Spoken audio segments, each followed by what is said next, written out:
Hello, my name is Elliot Shanahan, and I hope to next year attend Salve, Regina and obtain my degree in Cultural and Historic Preservation. And this is how I will use my educational experience at Salve, Regina to pursue social justice and promote diversity, inclusion, and equity on campus and in the world. Growing up in Wilmington, North Carolina, I had no shortage of culture and history being fed to me.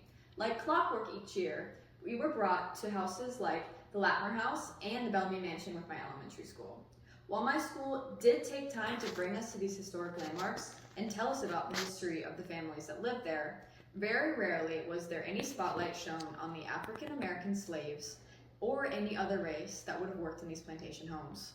Here is Elliot on the corner of 3rd and Nunn. Here I stand in front of a Queen Anne stick-style home built in 1887 for attorney William McCoy.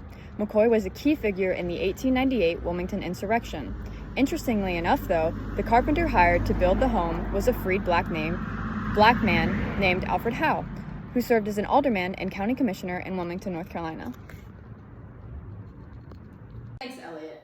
The Wilmington insurrection is an important part of our nation's history, especially in regards to our struggle with racial inequality. Yet many of the high schools in Wilmington do not include the insurrection in their curriculum. And Laney High School even has a portrait of Alfred Moore Waddell hung in their halls, who was a white supremacist and a leader in the race riots. Here's Elliot on South Front Street. This is the historic haunted house built in 1881. It is an Italianate estate that I had the opportunity to deconstruct the backmost enclosed porch. Built by James F. Post, the same architect who designed the stick-style home we saw earlier, and the Latmer House, which we spoke about earlier. James F. Post fought for the Confederacy. Does that diminish the importance of its preservation? Thanks, Elliot. The erasure of minorities in our nation's history is an issue we still deal with today. And in recent years, we have seen a significant decline in diversity, equity, and inclusion. Our nation is backtracking, and it is incredibly important to me and our nation's history that we don't lose the stories and achievements of minorities in America. Newport was one of the largest ports involved with the transatlantic slave trade, the Hunter House being a stop on the trade route. I myself have visited the Hunter House and had very limited knowledge on its history involved with the slave trade. Much like in Wilmington, the historical architecture in Newport is full of African American history that has most likely been forgotten or thrown to the wayside. And I hope to use my education and experience at Salve to highlight the stories of the slaves that helped build and run these beautiful homes. We often only see the golden gilded outsides and great beauty of these homes, but it must be balanced out by the rustic kitchens, soot-filled fireplaces, and difficult lives of those who upkept them.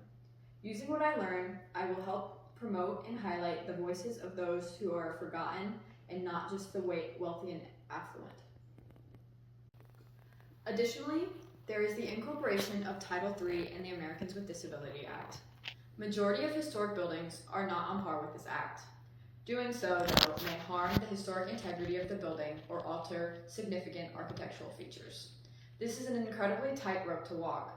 Historic buildings are allowed to meet alternative ADA requirements, but in what ways are these alternatives not completely inclusive, and in what ways would meeting the full requirements damage the building? Furthering my education when it comes to preservation and the legal issues that come with it would allow me to walk this tightrope and create solutions to these issues. Especially on the Salve campus, many of the buildings are historic homes that may not meet current accessibility requirements.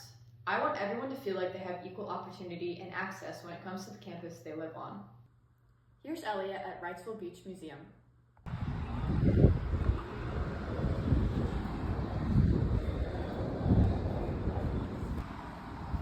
This turn-of-the-century model cottage in Wrightsville Beach, North Carolina is in a constant state of preservation and is currently the home of Wrightsville Beach Museum.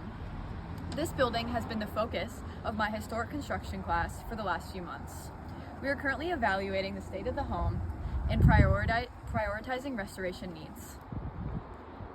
Around the side, we can see where accessibility has been incorporated efficiently into the home.